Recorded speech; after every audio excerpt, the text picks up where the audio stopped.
The 7 summits are the highest mountain on every continent. Climb all 7 and you join one of the smallest clubs on Earth. So here is the obvious question. What does it actually cost? The guiding fees alone come to about $178,000. But by the time you add airfare, gear, insurance, and training, the real bill climbs to somewhere between $200,000 and $220,000. Not for a house, for 7 trips up 7 mountains, and almost none of that money goes where you would guess.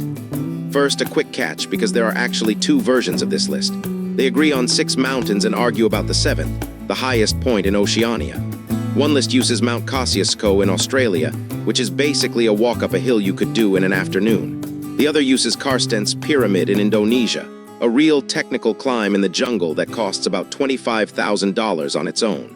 This video prices the harder version, the Karstens list, because that is the one serious climbers actually chase. Pick the easy 7th, and you have skipped the part that makes this a mountaineering feat at all. Now let us walk the bill mountain by mountain. The 2 big ones swallow most of it.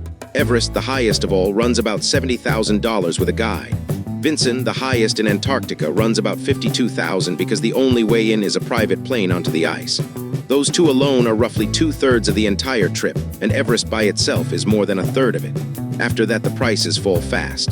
Denali in Alaska is about $13,000, Aconcagua in Argentina about $7,000, and the 2 cheapest, Kilimanjaro in Africa and Elbrus in Europe, are each under $6,000. Same dream, wildly different price tags. And one of those prices just got bigger. To stand on Everest, you do not only pay your guide, you pay Nepal a permit fee just for the right to be on the mountain. As of the 2025 season, that permit costs $15,000 per climber.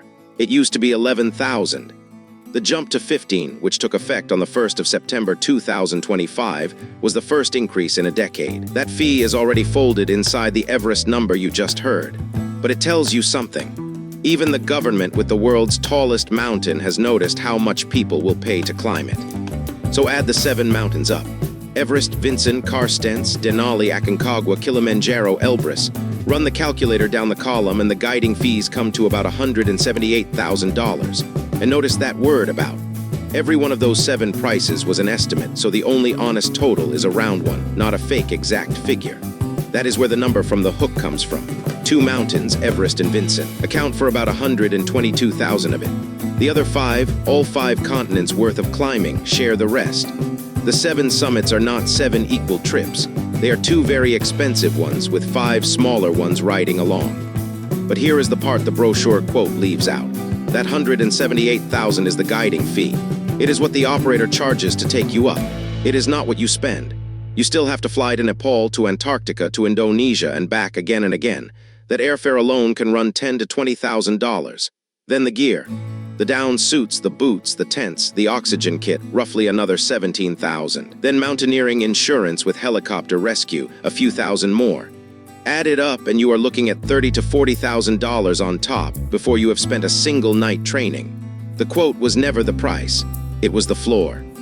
And even that floor hides more floors underneath it. Nobody walks off the couch onto Everest. To survive the big mountains, you climb smaller ones first, paid trips of their own just to prove you can. You tip the guides and the porters who carry your camp, and on Everest, the people who fix the ropes you clip into. And then there is the cost almost nobody mentions. Failure. Weather turns, your body quits, the mountain says no, and you go home having paid the full price for nothing. Plenty of climbers buy the same summit twice. The brochure shows you one clean number. The mountain charges you for every attempt. Let us put the all-in figure next to a normal life. In 2024, the typical American household earned about $83,000 in a year. The 7 summits, fully loaded at $200,000 to $220,000, cost about 2.5 times that. 2.5 years of a whole household's income spent on standing briefly on 7 cold patches of rock. For few people, that is the best money they will ever spend. For most, it explains why the club is so small. It was never really about whether you can climb. It is about whether you can afford to. So what does it really cost to climb the 7 summits? Not the $178,000 on the brochure. Closer to $250,000 once the flights, the gear, the insurance, and the trips that fail are all counted. 2 mountains drive most of the bill. 2.5 years of a normal household's income pays for the whole thing.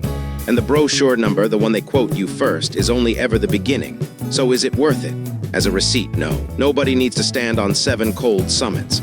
But as the one thing you spent years and a fortune to earn, to the person who needed to know they could, it is worth every hard cent. That is the number nobody else can price for you. Next, we shrink the whole dream down to a single question. What does it cost just to become a mountaineer in the first place?